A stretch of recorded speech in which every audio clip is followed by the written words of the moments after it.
Bom dia a todos, prazer estar aqui novamente para mais uma aula do Força Pré-Natal do SUS, do nosso curso de pré-natal. O tema de hoje é obesidade, ganho de peso na gestação. Então, falaremos um pouco sobre dieta e atividade física, porque isso são temas correlatos. Os objetivos da aula são reconhecer e classificar a obesidade, descrever os riscos gestacionais da obesidade, tanto para a mãe quanto para o feto, discutir as metas de ganho de peso, descrever as intervenções efetivas para prevenir ganho de peso em excesso na gravidez, ajudar vocês a elaborarem um plano de cuidados para a gestante obesa durante o pré-natal e, certamente, no final, a gente tem que compreender que as intervenções efetivas, elas requerem ações que são multiprofissionais e muitas vezes intersetoriais. São agora 11h13, a nossa aula tem uma duração aproximada de 40 minutos. Muito bem, então vamos imaginar a paciente Renata, que ela chega no pré-natal, uma quinta-feira à tarde, ela tem 32 anos e 2 gestações anteriores. Ela tem uma estatura de 1,65 m com um peso de 89 quilogramas. Aí está a nossa caderneta da gestante, nós registramos lá o peso e a estatura, e o próximo passo é calcular o IMC. Nós sempre temos que fazer isso na primeira consulta.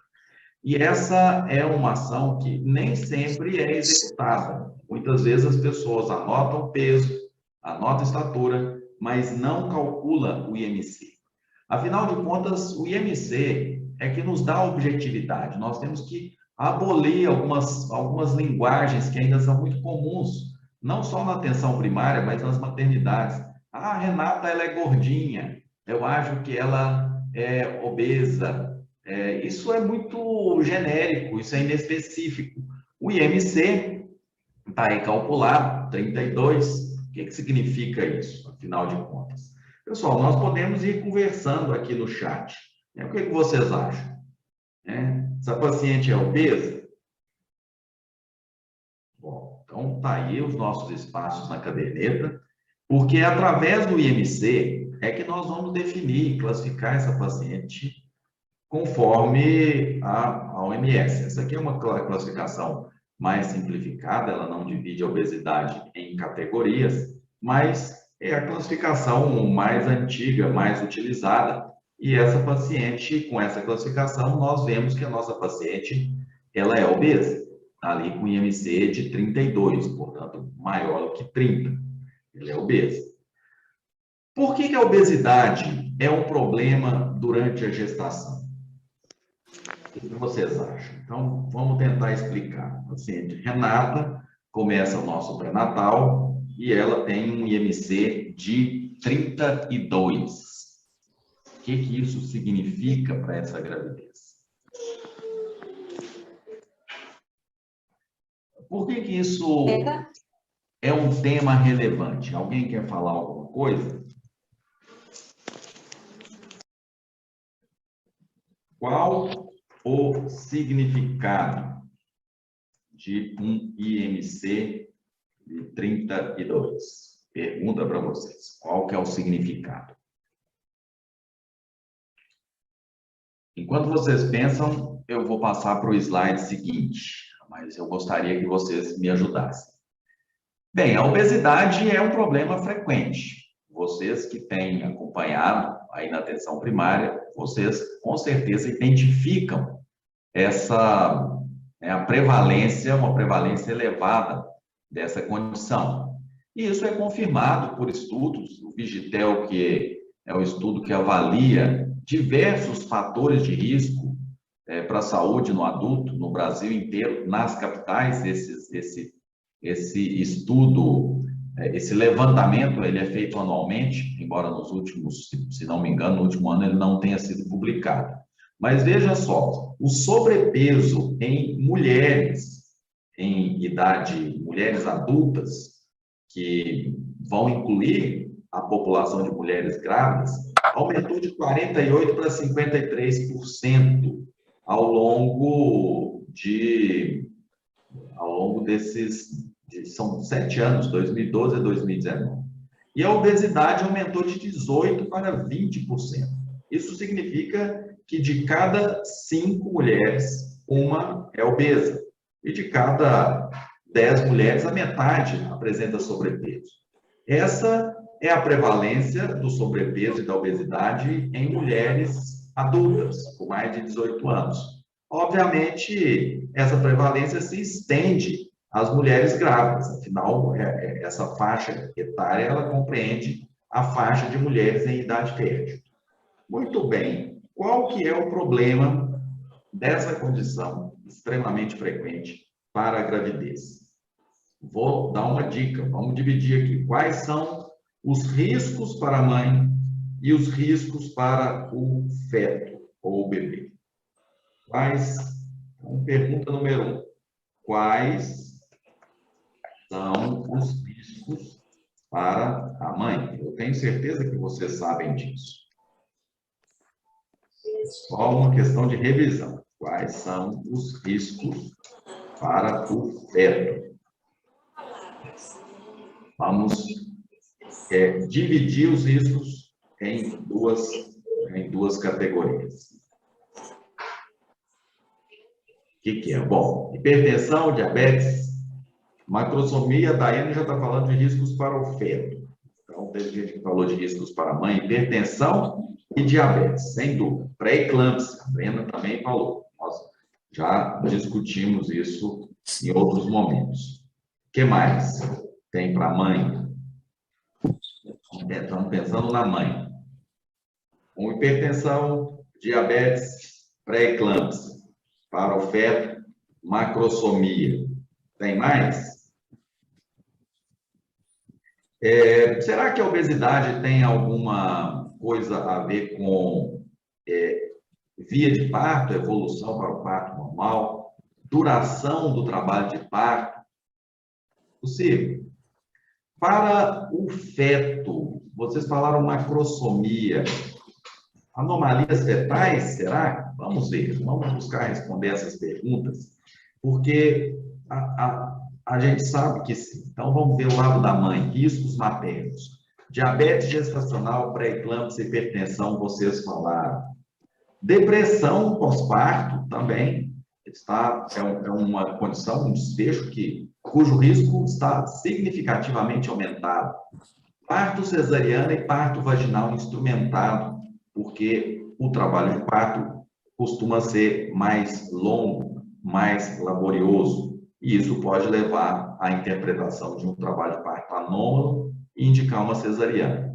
E feita a cesariana, a infecção de sítio cirúrgico é mais frequente.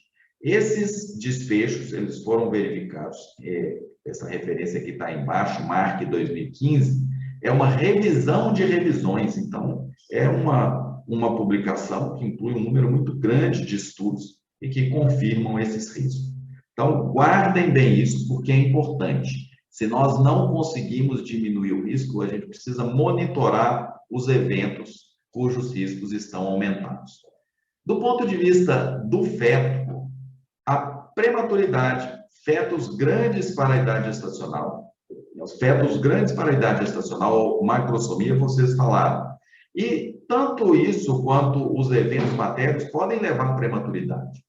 Defeitos fetais, anomalias congênitas e óbito perinatal estão também significativamente aumentados. E menores taxas de início do aleitamento materno, assim como um risco maior de abandonar a amamentação. Então, mais uma vez, guardem isso na cabeça. Isso aí, esses desfechos foram encontrados nessa revisão de revisões publicada pelo MARC em 2015. Eu queria chamar a atenção para o risco de óbito fetal. Não apenas fetal, mas também neonatal e infantil. Isso tudo é o risco perinatal. Esse quadrinho, ou essa tabela, é apenas uma parte de uma tabela maior, que inclui o óbito fetal, o óbito neonatal e o óbito infantil. A obesidade materna aumentou o risco em todas essas subcategorias. fetal, neonatal, perinatal e infantil. Essa tabela, ela, como eu falei, é apenas parte de uma tabela maior e ela mostra como o risco de óbito aumentou de forma proporcional ao aumento do IMC, atingindo um risco até 3 vezes maior para mulheres com IMC maior do que 40. Então, vejam bem, mulheres com IMC normal, que entre 20 e 25, apresentam um risco absoluto de óbito fetal da ordem de, vejam, 7 a 8 a cada 1.000 nascidos vivos. Acho que nós já falamos disso também. No Brasil, esse é o risco. No Brasil, é em torno de 9 a 10 óbitos a cada 1.000 nascidos vivos. E vejam o que acontece à medida que aumenta o IMC. Esse risco aumenta de forma progressiva, atingindo 15 óbitos a cada 1.000 para pacientes com IMC acima de 35, ou seja, uma obesidade categoria 2. E olha o que acontece com pacientes com obesidade mórbida, obesidade categoria 3, IMC acima de 40, o risco de óbito é de 27 a cada 1.000. 27 é pelo menos 3 vezes mais do que o risco na população com IMC normal. Então, vejam vocês, prevenir a morbidade e prevenir a mortalidade fetal e perinatal é um dos objetivos do pré-natal. Então, se esse é um problema identificado, estejam atentos. O que fazer para prevenir esses desfechos? Ou o que fazer para diminuir o risco gestacional apontado aqui, tanto materno quanto fetal? O que a gente pode fazer para diminuir esse risco? Quais as intervenções podem ser adotadas para diminuir o risco?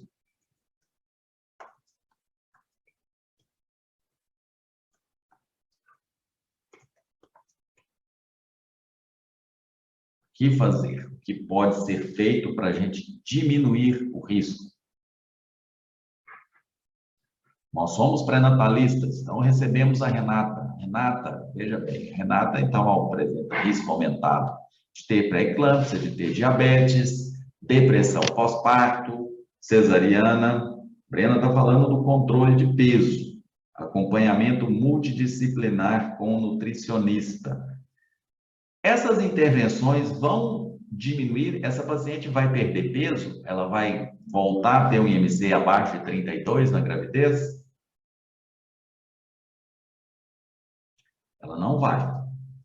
Olha, a melhor maneira de prevenir o risco da obesidade é que essa paciente emagreça antes de engravidar. Uma vez que ela está grávida, já não há mais como diminuir o risco da obesidade. Nós podemos acompanhar. A gente pode evitar que ela ganhe peso adicional em excesso, além da obesidade. Mas a obesidade já está dada, é um fato que ele não pode ser modificado durante a gravidez. Por isso, o risco gestacional da obesidade, ele não há como ser diminuído de maneira efetiva. A gente pode diminuir o risco adicional. Então, se o risco, vamos imaginar, se o risco era 10, a gente pode tentar evitar que ele chegue a 20, a gente pode evitar que ele aumente mais. Mas o risco que está estabelecido ele não pode ser modificado. Então, o que a gente pode fazer é prevenir o ganho de peso em excesso, porque isso pode reduzir o risco adicional, em particular da macrosomia e retenção de peso no pós-parto. Tá? Então, esse é o nosso objetivo. Mas, vejam bem, quase metade das mulheres não conseguiu fazer isso. 47% das mulheres, em uma meta-análise, ganharam peso em excesso. Isso é uma meta-análise que inclui estudos feitos no mundo inteiro. Será que no Brasil também é assim? A gente tem uma pessoa que está fazendo anotações aqui na tela. Não sei se tem como controlar isso, Marcelo. Não tem problema fazer anotação na tela, mas elas ficam aqui, realmente isso... ela vai fazer, são anotações na tela. Não sei se tem como bloquear esse instrumento. Bom, a gente precisa, então, o que a gente pode fazer é evitar o ganho de peso em excesso. Mas o que é ganho de peso em excesso? O ganho de peso em excesso, ele foi definido, né, as metas de ganho de peso ideais para a gravidez, elas foram definidas pelo Instituto de Medicina dos Estados Unidos desde o início dos anos 2000. Essa versão de 2009 já é uma versão mais avançada desse quadro. E aqui eles foram definidos, né, como um ganho de peso ideal. O ganho de peso ideal, ele é proporcional, ele é específico para a faixa de peso inicial durante a gravidez. Então, uma mulher de baixo peso, o ideal é ganhar entre 12 e 18 ao longo da gravidez. Se ela tem um peso adequado, entre 11 e 16. Se ela tem sobrepeso, entre 7 e 11. E se ela é obesa, a meta de ganho de peso ela é mais baixa. Bom, realmente continua ocorrendo aqui essas interferências aqui na tela. Não sei se tem como corrigir isso, porque isso realmente prejudica. Bom, então, essa tabela eu tenho certeza que todos conhecem, ela foi incluída, ela é incluída no CAP 32, ela está lá. Nas diretrizes, em geral, os protocolos de pré-natal de vários lugares, quando falam da questão nutricional, incluem essa tabela. Então, é uma tabela interessante que a gente precisa conhecer. Agora, se lembre-se, segundo aquela meta-análise, mais ou menos metade das mulheres não conseguiu ficar dentro da meta, né? Mais ou menos 47% igual acima da meta. E em torno de 20% abaixo da meta. Então, o que consegue ficar dentro dessa meta é 1 em cada 4 apenas. Esse é um quadro clássico utilizado, mas eu gostaria que depois, mas isso aqui vai ficar como tarefa de casa, busquem conhecer um outro trabalho, que é o Projeto no Ciclo da Vida. Ele foi publicado em 2019 e ele propõe uma nova tabela, com novas metas de ganho de peso. E para a mulher obesa, a mudança incluiu metas de ganho de peso mais baixas, inclusive com peso estacionário. Ou seja, a paciente obesa, mesmo que ela não ganhe nem 1 quilo ao longo da gravidez, isso pode ser normal. Então, é uma outra proposta. Eu imagino que essa proposta vem sendo discutida pelos grupos do Ministério da Saúde que acompanham isso. Pode ser que existam novas recomendações a esse respeito, mas por hora o que tem sido utilizado ainda é o quadro do Instituto de Medicina. O que a gente pode fazer para prevenir o ganho de peso em excesso? Isso aí, a resposta para essa pergunta, ela faz parte do nosso senso comum. Dieta. Balancear alimentação, nutrição e atividade física. Isso aí não tem segredo e não tem mistério. Dieta e atividade física. Parece muito simples, parece muito fácil, mas será como que isso ocorre na prática, né? Nós vimos que na prática, quase metade das mulheres continuam ganhando peso em excesso. Vamos falar um pouquinho de orientação dietética durante a gestação. Nós temos orientações gerais sobre dieta saudável e nós temos orientações dietéticas específicas, em geral feitas por um nutricionista, uma nutricionista, um profissional especializado. As orientações gerais sobre dieta saudável, elas devem ser feitas por todos os profissionais. E elas valem para todas as pacientes, não apenas para pacientes já obesas, mas também para pacientes que têm um peso normal, para que elas não ganhem peso adicional. Mas falar de dieta não é assim uma coisa tão óbvia, né? Parece simples, mas não é. A gente precisa de algumas condições, algumas habilidades necessárias, e eu queria compartilhar isso com vocês. Assegurar que os profissionais tenham habilidades para aconselhar mudanças dietéticas e mudanças de hábitos de vida, tanto dieta quanto atividade física.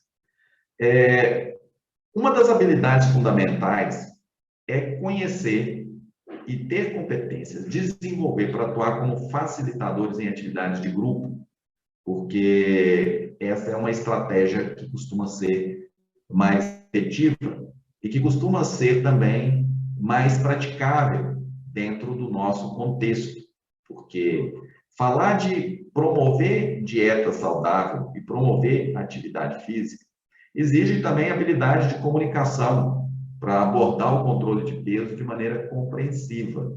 Então, a gente precisa de desenvolver essas habilidades.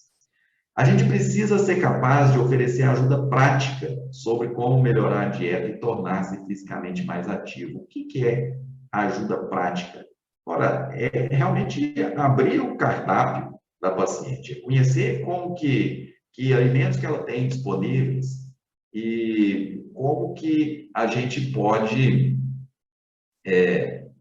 Gente, esses traços na minha tela estão me prejudicando demais. Eu não sei como que isso foi parar aí.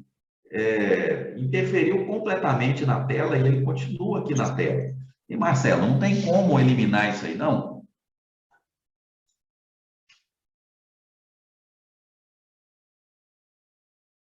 Olha só, com certeza vocês estão vendo, isso prejudica todo mundo. Bom, conhecimentos, habilidades e competências para promover mudanças de comportamento. Essas habilidades, idealmente, isso deve ser praticado. A gente precisa treinar essas habilidades, porque a gente vê, às vezes, abordagens que não são efetivas. Às vezes eu já vi algumas pessoas, por exemplo, o paciente ganhou muito peso, Renata, vamos ver se fecha essa boca, porque desse jeito você vai ganhar muito peso. Isso é uma abordagem completamente inadequada, não funciona. Então, a gente precisa usar, explorar mais as nossas habilidades de promover mudança de comportamento. E para promover mudança de comportamento, veja, nós sabemos que a mudança de comportamento ela tem 3 elementos, ela requer 3 elementos. Primeiro, a capacidade do indivíduo, capacidade psicológica e física do indivíduo para se envolver nessa questão. Às vezes a pessoa, um indivíduo até deseja mudar ou fazer atividade física, mas não tem capacidade, não tem, por exemplo, às vezes tem um problema articular no joelho, dói o joelho, como que essa pessoa vai fazer atividade física? Tá? Ela pode ter uma artrose, ela por causa da obesidade já pode ter uma lesão articular, então ela não tem capacidade. A gente precisa reconhecer isso no indivíduo. A motivação, que significa os processos cerebrais que energizam e dirigem um comportamento direto, então é a questão psicológica, a percepção do indivíduo, a tomada de decisão para mudar, né? E a oportunidade. A oportunidade envolve todos os fatores que estão fora do indivíduo e que tornam o comportamento possível. Por exemplo, ter acesso aos alimentos, ter condição de comprar os alimentos, ter um espaço para realizar atividade física na comunidade, ter algum recurso para fazer isso. Então, a mudança de comportamento, ela exige pelo menos essas três dimensões. Capacidade do indivíduo, ele tem que estar motivado, e a motivação talvez seja o componente que a gente pode acessar, né? O profissional, ele trabalha com a motivação.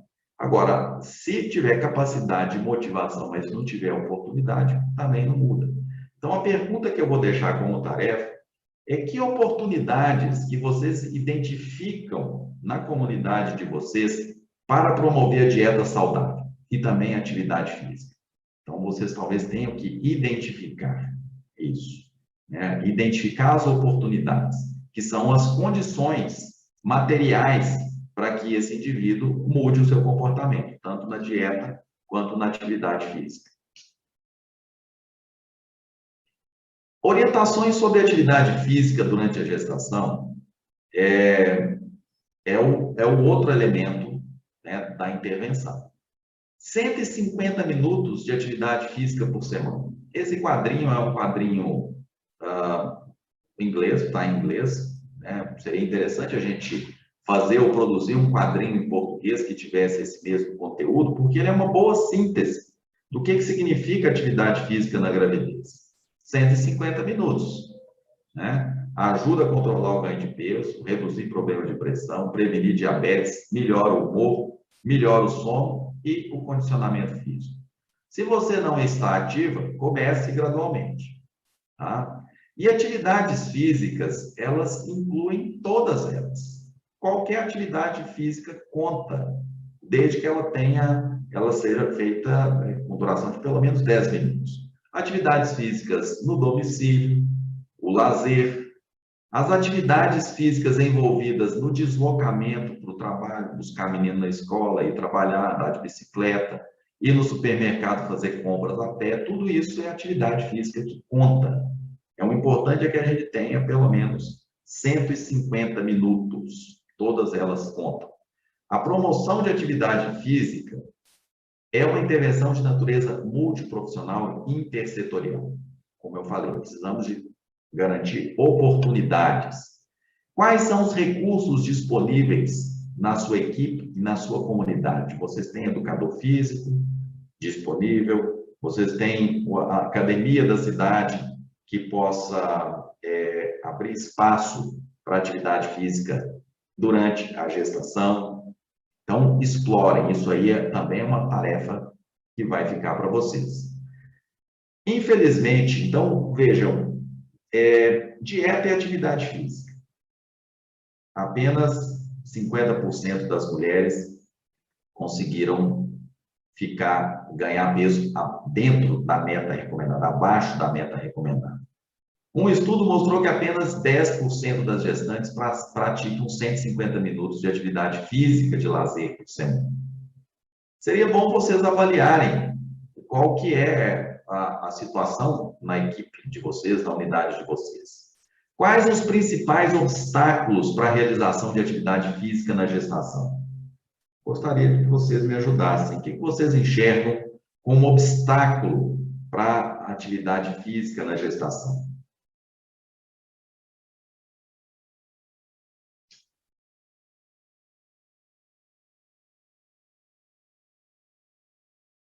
Ou não tem obstáculo nenhum? Às vezes não tem, eu estou perguntando. Esse estudo ele foi feito em Botucatu, em São Paulo. É uma cidade de São Paulo que eu sei, é uma cidade que com renda acima da média brasileira, com bons espaços urbanos de lazer, e 10% das gestantes praticam atividade física. Às vezes é diferente, aí no meio de vocês, na região amazônica, às vezes as mulheres têm outros espaços e têm outros recursos. Um estudo mostrou o seguinte: alguns obstáculos para a promoção de atividade física na gestação.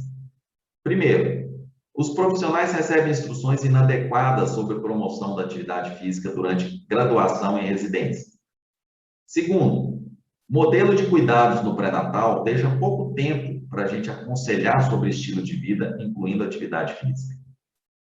A maioria das mulheres inicia a gravidez. Desculpa essa frase, era para ter feito a correção. Enfim, a maioria das mulheres com a própria gravidez, elas tornam-se menos propensas a exercitar regularmente durante a gravidez. Às vezes porque tem medo, acha que o exercício não é seguro. Então, mulheres e médicos têm dúvidas quanto à segurança dos exercícios durante a gravidez. Eu gostaria de saber o que vocês acham dessas explicações. A Iracema está falando tempo disponível para atividade. Então, isso pode ser um obstáculo. Realmente, a mulher trabalhadora o trabalho durante a gestação foi um fator de risco para que as mulheres não façam atividade física. Isso é explicável pelo fato de que elas trabalham, chegam em casa cansadas, com pouco tempo, têm outras atividades domésticas e acabam não tendo tempo para fazer atividade física. É uma explicação possível, com certeza. Do ponto de vista de atividade física, o que as grávidas podem praticar? Que tipo de atividade física? Na verdade, poucas condições médicas maternas contraindicam o exercício durante a gravidez. Caminhada, natação, bicicleta, aeróbica de baixo impacto, yoga modificado, tem algumas posições de yoga que não são adequadas. Por isso mesmo, a yoga, idealmente, deveria tem que ter um instrutor. Pilates, corrida, musculação, são atividades seguras para iniciar ou continuar. Vejam, inclusive musculação. Como avaliar se a intensidade do exercício está adequada durante a gravidez? A gente tem algumas escalas e alguns instrumentos muito simples e muito úteis. Essa escala de Borg é uma escala simples, né? Em que você simplesmente pergunta para a mulher, né? Ou observa, ou pergunta para ela como que ela está, o que ela está achando da atividade. Se ela está achando até um pouco intenso, né, que inclui atividades moderadas, que ela percebe como 13 a 14 nessa escala que vai a 20, 20 corresponde ao máximo esforço, entre 13 e 14, um pouco intenso, estou ficando um pouco cansada, mas está tranquilo. O teste da conversa, que é muito simples, enquanto a mulher puder continuar conversando durante o exercício, provavelmente está tudo bem, viu? Então, vejam, são testes muito simples. Idealmente, a gente deveria ter um educador físico fazendo a supervisão dessa atividade física. Mas, se a gente não tem, veja, o teste da conversa, você consegue conversar com ela, então está tudo bem. Orientações adicionais: hidratar sempre, evitar longos períodos em posição supina, deitada, e parar o exercício se tiver algum dos sinais de alerta. Quais são os sinais de alerta?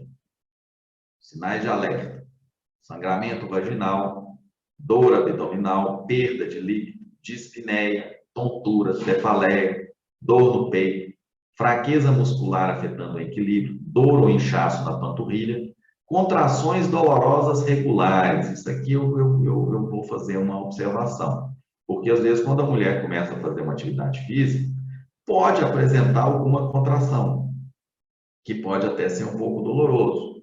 Mas isso não aumentou a incidência de prematuridade. O que há a se fazer é deixar essa mulher bastante hidratada, porque a desidratação por si aumenta a probabilidade de contração uterina. Então, atividade física, em todo mundo, deve ser bastante hidratado. E não se assustem se a mulher apresentar, eu comecei a ter atividade física e comecei a ter alguma contração. Não se assustem, isso não aumentou a incidência de prematuridade. Se ela for autolimitada, parou a atividade física e isso cessou, então fica tranquilo. Vejam os benefícios da atividade física na gravidez. Eu coloquei aqui até com os riscos relativos. Parto vaginal. Atividade física aumenta a probabilidade de parto vaginal. Diminui a probabilidade de cesariana. Diminui DMG e doença hipertensiva. Vejam como diminui de maneira significativa. Portanto, é importante a gente praticar atividade física. Isso não se limita às pacientes obesas. Isso aqui, esses benefícios são para todas as faixas de peso no início da gravidez. Essa reportagem, eu acho que a gente não vai conseguir mostrar ela aqui, mas busquem depois.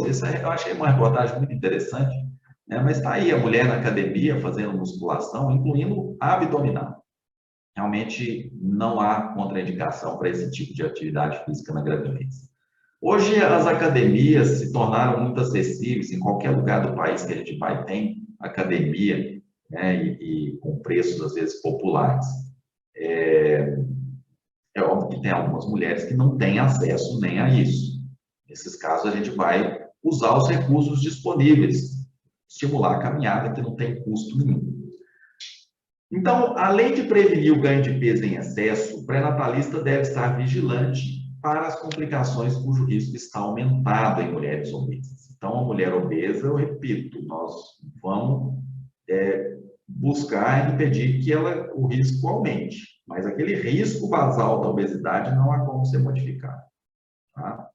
todas as mulheres se beneficiam da prevenção do ganho de peso em excesso, mesmo aquelas que têm IMC normal. Medidas preventivas devem ser adotadas desde o início da gestação. Ora, a mulher que chega aí com 34 semanas e você percebe que ela ganhou um peso em excesso, é praticamente impossível reverter isso. É muito difícil, nós não vamos conseguir reverter isso. As nossas intervenções tardias, podem não ser efetivas. Realmente, nós não vamos conseguir reverter. E em relação às mulheres que ganharam peso em excesso, cuidado, temos que evitar julgamento e expressão culpabilizante, que vão diminuir a autoestima da mulher e podem contribuir ainda mais para o risco de depressão. Então, não vamos adotar julgamentos, expressões culpabilizantes. O que é uma expressão culpabilizante? Vocês poderiam me dar algum exemplo do que é uma expressão culpabilizante para uma mulher que não está conseguindo ganhar peso dentro da meta, né?